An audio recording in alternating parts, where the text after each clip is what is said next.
Virdulys Acme KA300 turi tvirtą aptakios formos korpusą. Jo viduje sumontuota apnašoms atspari metalinė vandens kaitinimo plokštelė. Rankena tolygiai tęsiasi nuo gaminio viršaus iki apačios, o joje sumontuoti mygtukai neišsikiša į išorę. Dangtelis nesunkiai atsidaro ir užsifiksuoja vertikalioje padėtyje, todėl vandenį įpilti į jį yra labai patogu. Dangtelis taip pat lengvai užsidaro, o snapelis yra pakankamai platus, kad virdulį būtų galima papildyti vandenį tiesiai per jį. Valdymas yra visiškai elektroninis. Spaudžiant bet kurį mygtuką girdimas pypsintis garsas, o aktyvavus tam tikrą funkciją atitinkamas mygtukas apšviečiamas.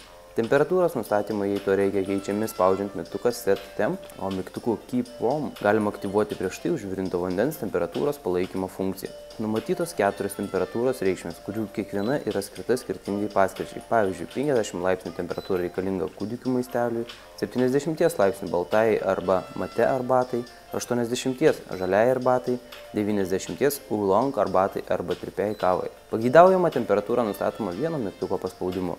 Tiksli temperatūros reikšmė leis kokybiškiau paruošti įvairios rūšies arbatas, o jaunoms mamytėms padės greičiau pagaminti reikiamą šilumos maistelį. Tokia kiekvienam prieinama inovacija turėtų patikti komfortą mėgstantiems žmonėms. Įrenginio galia 2400 W, talpa 1,5 litro.